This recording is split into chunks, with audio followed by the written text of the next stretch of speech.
Welcome everyone to our regular blind baking session. It's Zoe from Open Sight Hampshire hosting today. Today we are doing back to basics, which I believe is involving pastries, which I have tried myself in the past, but sometimes successful, sometimes not. Just a few little housekeeping things. This is being recorded. So this is our March baking session. Last month I missed the chocolate cake one, which I'm really annoyed with, and didn't get to taste any of them. Is anyone baking along today? Yes. Yes. Ah, cool, excellent. Without further ado, let's go over to Penny Melville Brown, who will take us through her back to basics recipe of pastries. Welcome, Penny. Good morning, everyone. Morning. Hi, Penny.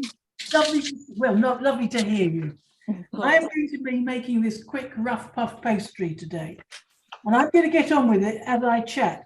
So this little block of butter, and I'm afraid I don't believe in messing about making small amounts of pastry because it always freezes. If I'm unwrapping a pack of butter or lard or whatever, I'm going to use the whole lot, and then I can use it on another occasion if I need. So I've got a freezing cold out of the freezer, courtesy of the sous chef, block of butter. I have a grater, and I'm really lucky because I have one of these graters that sits over a bowl, and so I can just grate straight into it, and I'm going to start going with it now. And so all the little curls of butter are collecting in the bottom of this bowl, and then I'm going to empty it into my main bowl in a second. And if you've got just an ordinary cheese grater, I'm using the bit of it, so I'm getting big whirls. You know, if you're going to do the tiny ones, you'll be there all day, and I will have had lunch by then.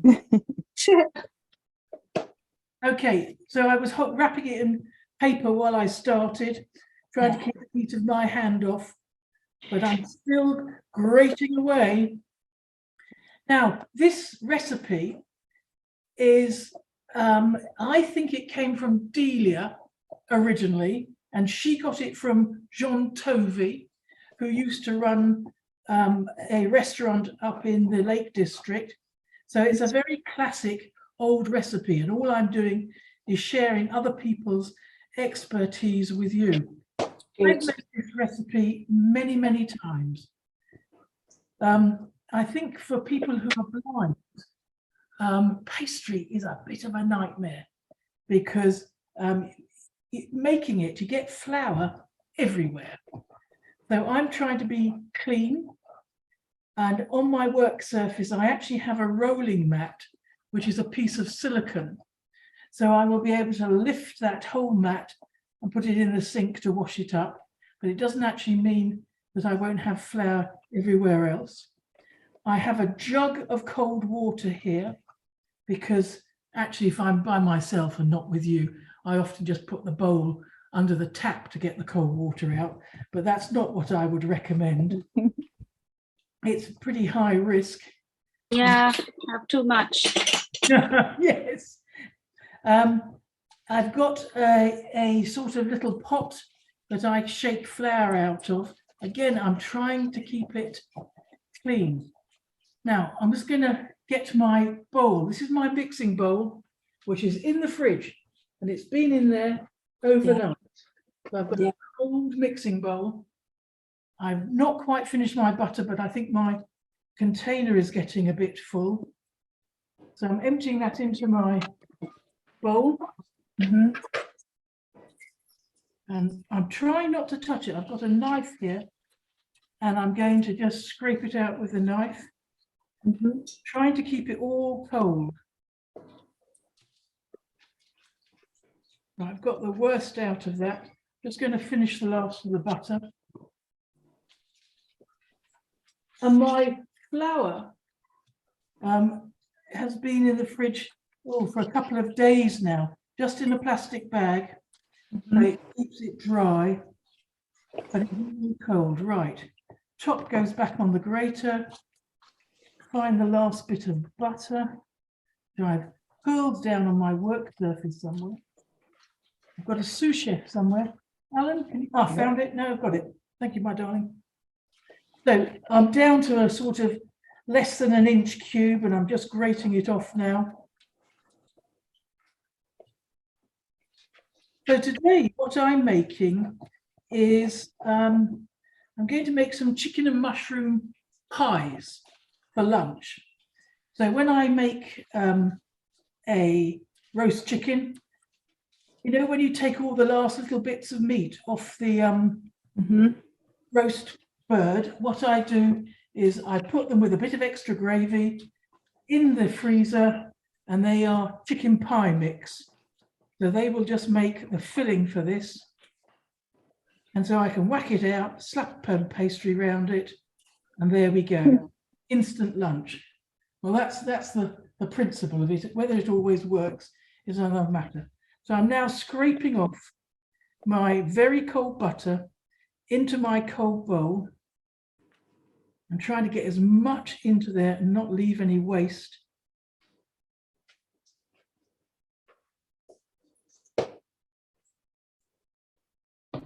I've got some more coming out of my container. How are you doing out there? Are you grating for Britain, or have you finished it already? I did mine with my fingers because I didn't grate it, just did it all with my fingers. I made my pastry already. Right, well, Yeah. you're thoroughly wicked. Well, I didn't have much time this morning, so I had to do it. The only thing is, I'm wondering if I'm a bit short on one side. Can I attach a little bit of pastry? I think I'm going to be short for the lid. Are you? Can you squeeze it out a bit more? Yes, I'm trying to as much as possible. Yeah. Okay. I'll seal it all up with the egg wash. But... Here is my bowl of butter curls. Yes. And into that, I am taking my bag of flour out of the fridge. Put all the flour in there. And this bit, again, I'm trying to keep my hands away from it. So in it goes, and I'm sprinkling it around. And I'm going to use a knife again. I'll probably put in half the flour. Using my knife now just to cut it in. Trying to keep my hands out, and I'm literally, as if I was chopping the flour and the butter together to mix them.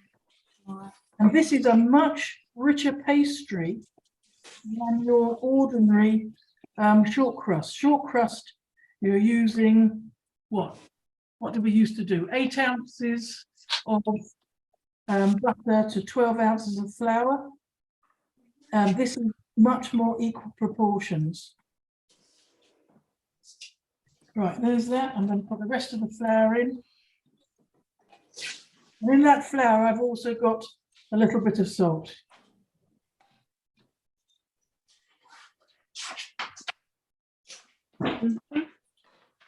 Okay, more nicing in. I said to you that making pastry for blind people is a misery because of, well, for me, particularly because I can't see at all.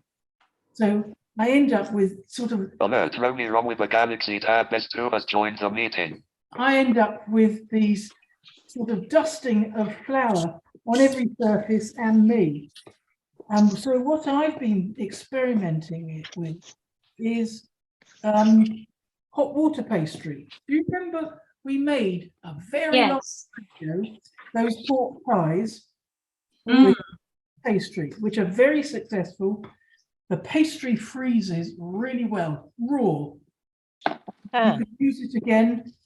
Pastry keeps in the fridge overnight, raw, and you can use it once it's warmed up.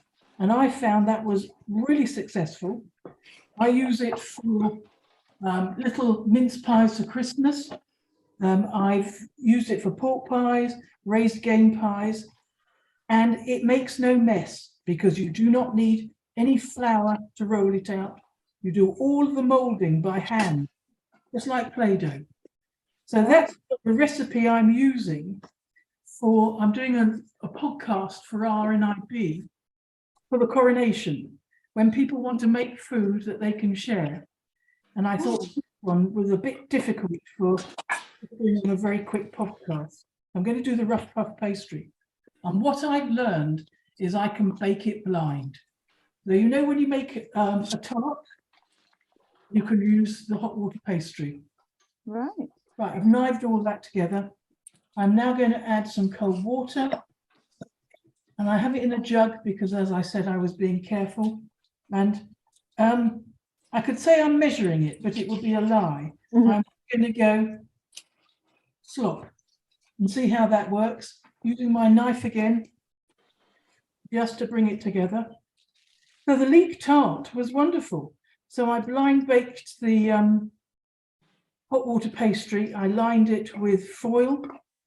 I don't get into beans because when you can't see and you don't get all the beans out, you know, somebody can crunch a tooth on that, a bit more. And then I waterproofed it with an egg wash, popped it back in the oven for a couple of minutes, and then egg wash it again when it came out of the oven. Let it stand, and I think that's quite important when you're baking blind, is you actually let the pastry case stand for half an hour, you know, while you're making the rest of the filling, because that gives it time for the flour to develop its gluten and come together well. And then I popped in the cooked leeks and an egg and creme fraiche mix, bit of seasoning, threw it back in the oven. Just perfect, really successful. And the pastry was very thin on the bottom.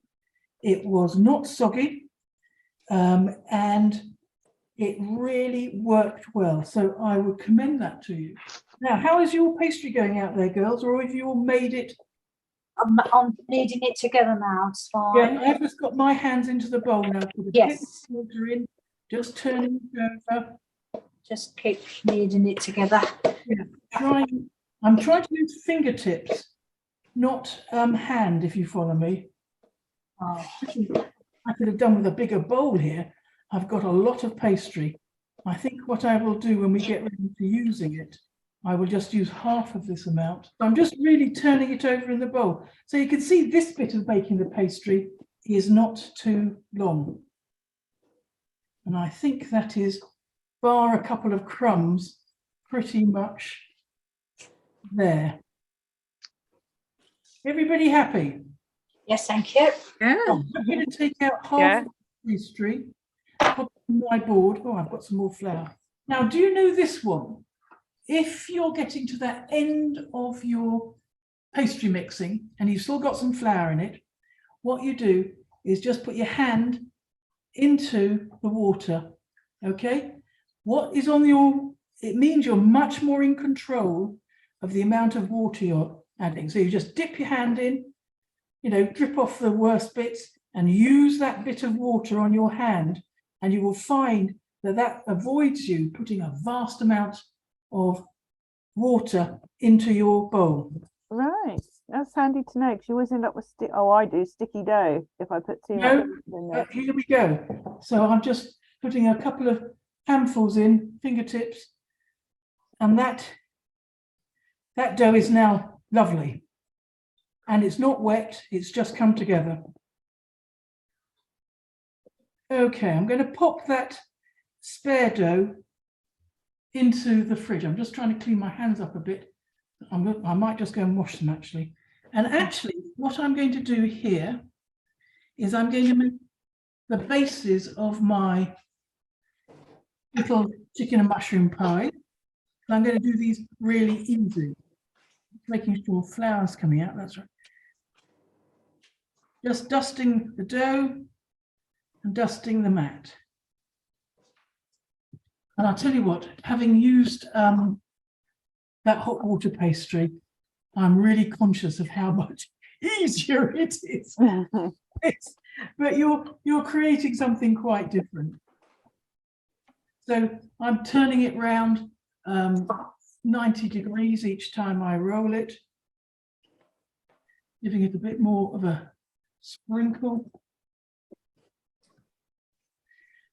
Starting with the rolling pin in the middle, rolling away from me, rolling towards me. Giving it another turn. Again, starting in the middle, rolling away, rolling towards me. I have a very long rolling pin, which actually came from, it's used for icing. It's a confectioner's one. So it's pretty non-stick because it's used to be used with fondant icing and things like that. I don't use it, but it's a nice long cylindrical rolling pin with no complicated bits around the edges. Right, I'm just going to ease this pastry off my silicone mat. And here I'm using some little foil dishes to make these pies in, just because they're really easy. So I'm going to roll the pastry back over itself, going to ease a piece over my pie dish, and I'm going to ease it in, and I'm bending down. I can't believe that I'm doing this because I'm pretending I can see it, which of course I can't, which is complete nonsense. So I would use the pastry at this stage as an equivalent to the short crust. There's my first pie dish lined, just cutting around with my knife to make it, neatish. I'm a blind person, so if it's not like pristine, I don't care really. Life is fine to us. Yes. So that one is going into the fridge just to keep cool. And that's what you really need when you're making pastry, is a clear, easy to access shelf in the fridge. And of course, you will then get bits of flour, bits of pastry all over the fridge door, the fridge shelves, because we're blind. But just remember that you have to clean it up later on. Right, I'm doing another one. I'm doing another one. I'm just not making it. I'm making a bit of a mess of this. This is why I prefer the hot water pastry. It's much easier than this. So I'm just easing some pastry onto my second pie dish, dimpling it down in the middle, patching up any holes. Oh gosh. I am not doing a great job here. I'm sure you'll do it much, much better.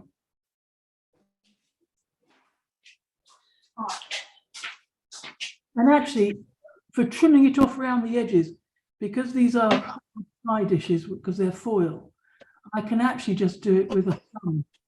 So that means I can feel it as I'm going round, making sure I've got it all covered.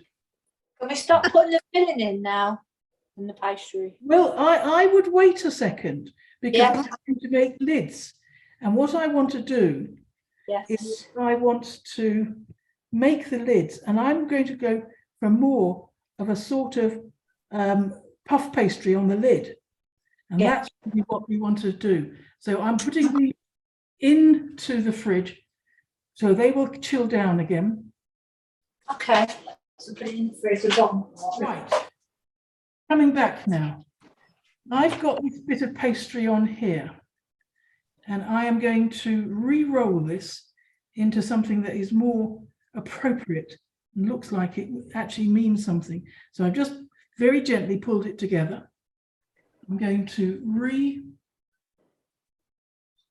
it. And of course, as you add more flour, it changes the proportions in the dough. So you need to be fairly mean with it, but as much as it can manage. Now, what I'm going to do, I've got this into a sort of oblong shape, And I'm going to roll it again away from me, roll, roll, roll, towards me. And I'm just making some little lids here. I'm going to roll it out, that's it, away from me, back towards me. And then I am going to fold it over. So I now have a long oblong, and I'm going to fold the top third back into the middle. I'm going to fold the bottom third over that. So I now have a pastry sandwich. I'm peeling it off the board. I'm going to re-flour underneath it. Put it back, and I put it back the other way round. So I'm rolling in a different direction this time. More flour on top. And again, I'm rolling away from me, halfway up, roll, roll, roll, back towards me. If I was being really good, between each one of these rollings, I would put this pastry in the fridge for 20 minutes and then take it out and roll it again. But today we're just doing the rolling in one go. So I've done a second roll. I'm bringing the pastry back, top third over the middle, the bottom third on top of that, pressing it down, turning it around 90 degrees. This is where you need your geometry, and I'm flouring it top and bottom. Okay. And I'm rolling it out again, rolling it out again, away from me. And as you do this rolling, you will feel that this pastry is starting to change texture. It's becoming a little firmer, has better shape, better consistency. What we're trying to do is incorporate air into it each time we roll it. So my final roll is done. Just going to fold it over. And actually, that can now go into the fridge. I'm going to just dust it with flour again. Dust it with flour on both sides, and I just want that to rest and put it on a plate.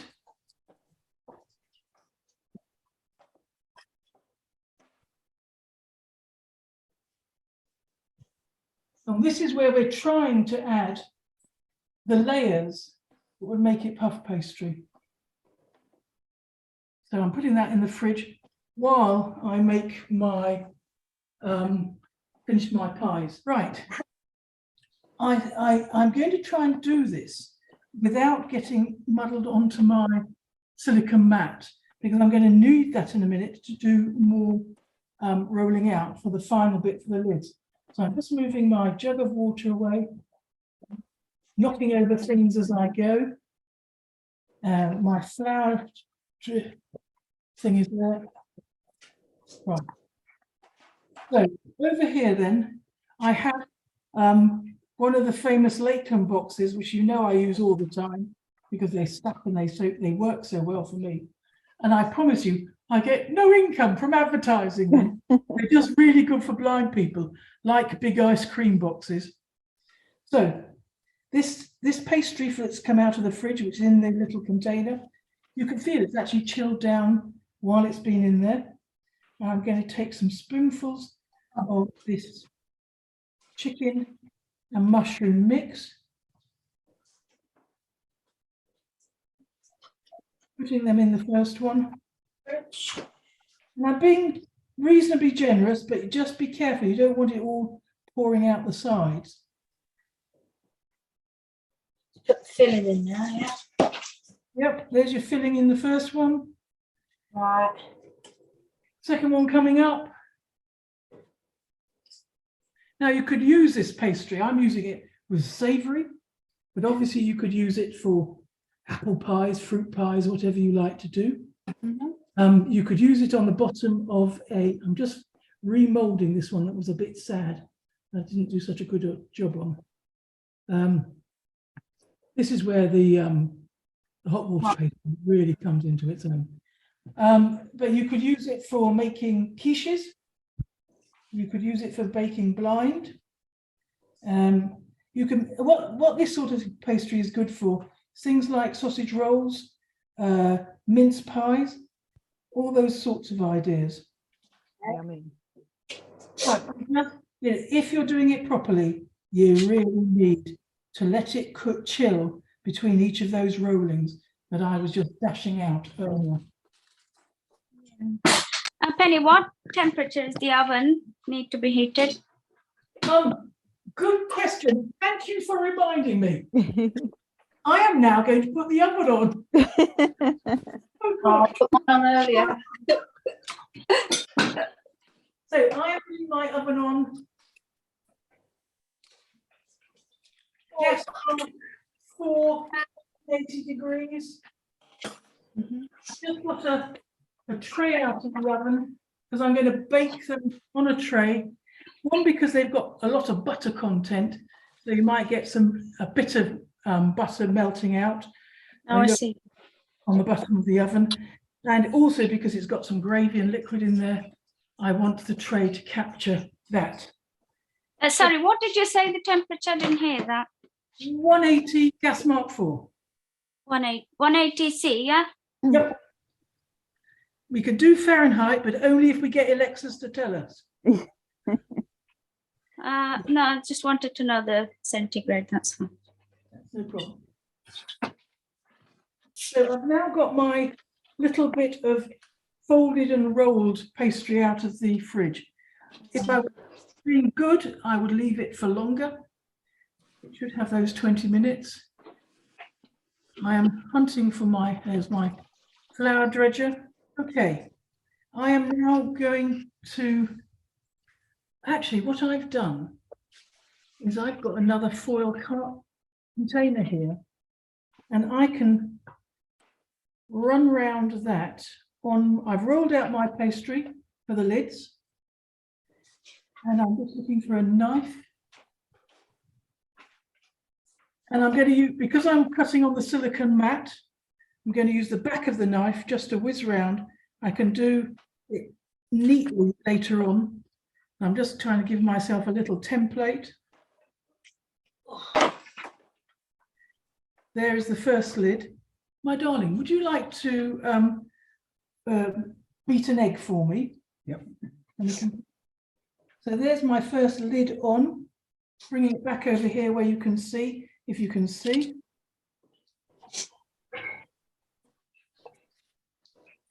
Being firm to press it down. And a good join. And then I'm going to trim it with my knife. Okay, so there's my first one done. Trimmed, cutting the top for the steam to come out. When you brush it with beaten egg, I'm going to give that to the sous chef to block. When you brush it with beaten egg, just be careful that you're not filling up the slit in the top with egg wash, because otherwise you just make it like a little pressure cooker. Right. So, you know, you need steam to come out. Yeah, make a slit. Yes, but don't fill it with your egg wash. Just be careful that you're egg washing round it. Oh, okay. That can go on the another. Thank you. Second pie going on. I'll be honest with you, I've just dipped my hands in the gravy. So a little bit of liquid, because that's actually going to stick my two pieces of pastry together. Ah, yeah. Well, it was because I was too lazy to go and find the water I've already put out of the way. Well, it adds to flavour as well, using the gravy. Well, it's called succulence, isn't it? Now, you could use this pastry, as I said, for all sorts of other things. You know, I've got some scraps here. What am I going to do with those? Well, I could turn them into sort of savoury straws. You know, I could roll them all up, roll them out again, and just bake them in the oven with a bit of salt, bit of herbs, bit of garlic powder, whatever. Right, now I have a piece of pastry there. I'm going to fold it up, and all of that is going to go back into the fridge. Yep, they can both go into the oven, my darling.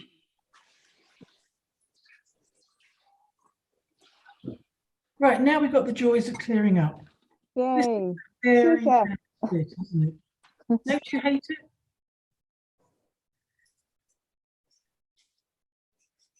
I've got to go now. I've got an appointment somewhere else. No escape. Are yours in the oven, Sherry and Sophia? Now, thank you. Yeah, I've just put the filling in, and I'm just about to put the lid. I'm not happy with the lid because I'd like it to be bigger. I don't know what to do about it now. Can you? I don't. What you can do is pretend it's a lattice roof, lattice Yeah. lid. Oh yes. Lattice it and just stretch it apart a little. We're all sitting here now with things in the oven, chatting to each other. I made one big square one, and then obviously the leftovers was the jam tart, so that's what I managed to. Yes. Yeah, so it's just enough, really, that quantity. Yes. Yes, yeah. You could bake this straight on a baking tray, but again, I would put it on parchment paper just to catch any fat that's coming out, anything else. So what we're going to make next time then? Well, what would you like? I am here to fulfill your interests. What about Bread? something suitable for the coronation? So what sort of things would you have for a coronation if you were thinking of doing a coronation? Me? What about Cake? Cake, isn't it? Isn't it? Yeah. cake? A red, white and blue sponge cake. Oh my goodness. You know, 3 layers, red, white and blue. I tell you what, A whole rainbow. the colours, trying to get all the colours, it's very hard. I find them hard. Yeah. Can I just assure you that Yeah. as a visually impaired person, Yeah. to know how much colour Yeah. it might be pink and baby blue. We would know. Now, Alexa, how long on timer? You have 4 minutes and 30 seconds left on your 30-minute timer. Alan, would you care to come and have a look at these pies? I'm just going to put a silicone mat here. They may be just a bit previous, but thank you. Yep. I'm sure they smell delicious. I can only imagine. What do you think? Are they done enough? Yeah. Yeah. Yes, would you please? I don't know whether you can see these. If you tip them too much, any gravy might come out. How's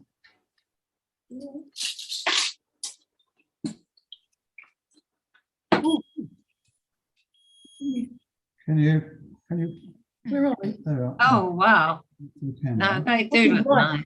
Now, that pastry, can you hear it? Listen. Mm, Can you hear how hollow it is? yeah. How's that? Very nice. Right. Delicious. Well, bon appetit, chaps. You know what we're having for lunch, don't you? Yes, they look beautiful. So we will let you know, contact you before the April date to let you know if we're going ahead with a different day in April. Thank you. And if so, we will go ahead with the lovely, delicious apple cake that Penny's just suggested. And then in May, if we will do the cheesecake one as well. Do the April one and then do the May one. If you would like, if you've baked along today or you're going to bake in a couple of days' time and you want to share a photo of what you've created, please email it to me or WhatsApp it to me. Love to see your creations and share what you've done. It's always great to see what you've done. I'd like to thank you all for coming along and thank Penny Melville Brown so much for doing this session with us. Enjoy the rest of your day. I think the winds have calmed down now outside to have here. So enjoy the rest of your day. And Thank you.